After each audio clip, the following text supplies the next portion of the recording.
Good day everyone. So, dito kayo sa akin short video for a short demonstration sa aking app na ginawa which is food delivery app which ang name niya is Quick Bite.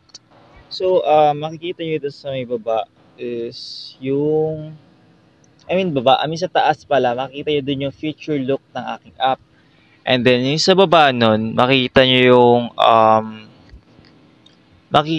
yung kung saan kayo magla-login. Yeah. So, dahil wala pa tayong account, ang kailangan natin gawin is mag-registration, syempre. So, pupunta tayo sa registration para gumawa ng account. Nag-try ako dun, so nilagay ko Cayetano, CJ Cayetano, and then sa may email. Nag-try ako ng walang at, yung parang A na may bilog yun. Nag-try ako ng, hindi siya kompleto. So, yung tinry ko yun,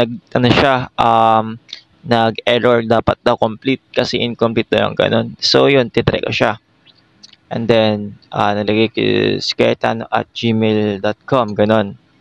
Then, after that, tinapos ko na yung sa may registration. So, after nun, makikita natin yung homepage doon.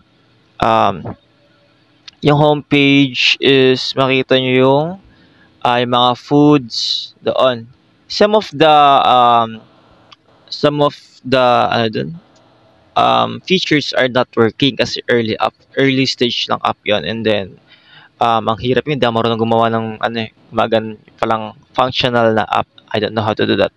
So yun, pinapakita ko dito is yung mga pagkain, yung sa may nearby, and then mga discounts, ganon.